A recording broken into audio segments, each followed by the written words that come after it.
Welcome back to Core 52. We're in week 29 talking about rest. Today I have with me Jaime Coy. He's an owner here at Aldersgate. And so we're going to be talking today about rest and what that means. And so I'm going to start off kind of this question. The author talks about how can I find rest? How would you answer that question? How can I find rest? It tends to be elusive sometimes. I have to be intentional about finding rest. And I have to be able to separate what I think is rest and what God thinks is rest. So the author talks about sometimes in society we get stuck on kind of this treadmill where we're going from event to event to event. And I mean, you've got kids, and so probably feeling some of that. Do you feel like that? Like you get stuck in that treadmill of... There are days where I do feel like I am stuck on that treadmill and I keep running and running and running and running. And it's the proverbial carrot in front of the donkey. It's like, oh, I'm gonna get that. Nope, I'm gonna get that. I'm gonna get that. Or there's days where I set this expectation of myself and I put it here and I get there and I intentionally move the bar. Well, let me see if I can just, and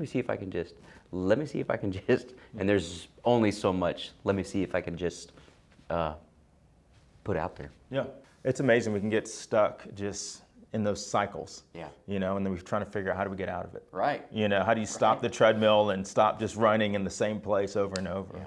Yeah, for sure. It is, I can usually tell when I get to that place and my body talks to me. Mm-hmm. When my body talks to me, there has been habits in the past where I turn away from it and I don't listen to what my body is trying to tell me. And here recently, I'm starting to learn, hey, it's okay to turn inward. Your body's starting to talk to you. What's going on? What is it trying to communicate to you?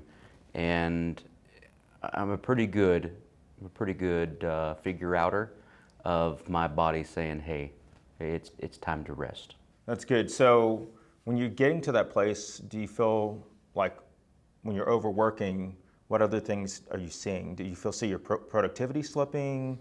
I mean, what are some signs? I just see the beginning stages of burnout. Okay. I just see the beginning stages of burnout.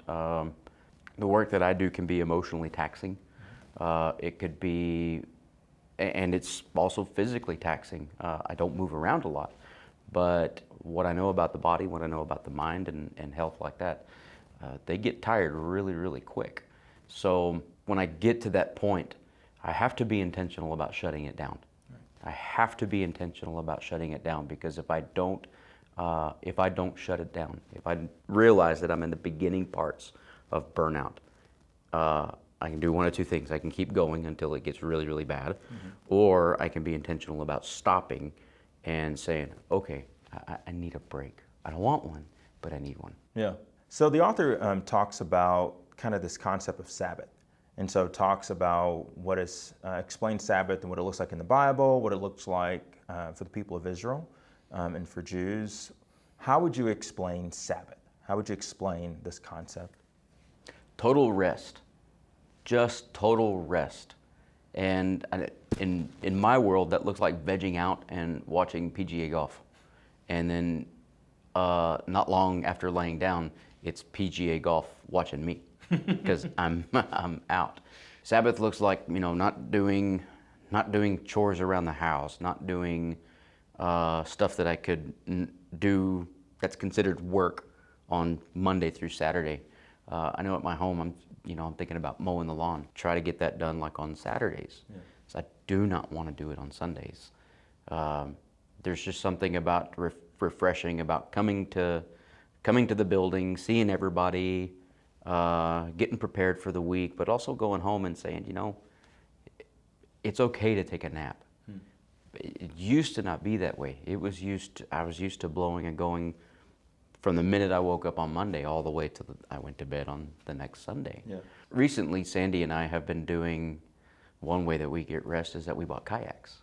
I bought a fishing kayak where I can stand up in it, and she bought just a regular lounging kayak, and we both have anchors, so she plops her anchor. If we go to Lake Allen Henry, she pops her anchor, and she ain't moving, and she'll sit there and read all day long.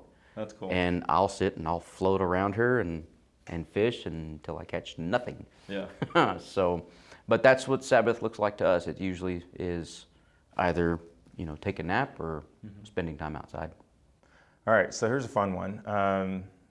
if it's necessarily fun, but at least I'll ask the question. So back during the days when Jesus was on the earth, the Pharisees were all about Sabbath, but it was very legalistic.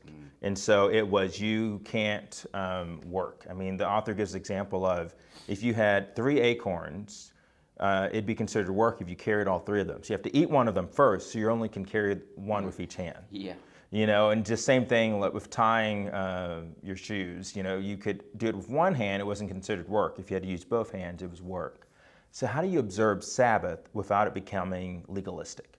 Without it becoming just very, it must be this way? I've seen the practice of Jewish Sabbath in real time. I had a friend that, Jewish Sabbath is on Saturday. Mm-hmm. And on Saturday, he could not, we had to open doors for him because doors were considered, he goes, that's work, I can't do that. We're like, really? Like you can't even open a door for yourself? And he goes, I gotta have somebody else do it. So he had a bunch of non-Jewish friends around him. Yeah. So we were like opening the doors for him. We're doing everything for him. Yeah. But when I hear legalistic, I hear bend the rules. Let me just take this one out because it's really not 3, it's 2. Really not breaking any rules, but how can I get this to serve me? I think to prevent it from becoming super duper legalistic is just shutting everything down so you don't have to worry about it being legalistic. Mm-hmm. Going back to what I said earlier about the burnout. I'm hearing my body starting to talk to me. Mm-hmm. I'm hearing my emotions starting to say, hey, you're about to shut down. And I find myself in those situations trying to justify why I need to keep going. Mm-hmm. Whereas on Sabbath, and to prevent it from keeping legalistic, I continue to still listen to my body, listen to my emotions. If it's telling me to shut down, it probably is doing it for a reason. I need to shut down. And for us, for me, that looks like a hammock. Huh.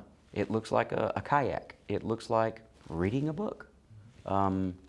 It just looks like a total detachment from Monday through Saturday. That's what it looks like. That's awesome. Well, thank you very much. We appreciate you being here and talking about rest today. Hopefully you feel rested. Right? As soon as I leave here, I'm going to work. Yes. So thanks for joining us today as we talked about rest for Core 52, Week 29. Make sure you read through the chapter, and if you have any questions or comments, feel free to comment below. We'd love to hear what you think and what your thoughts are. So have a great week.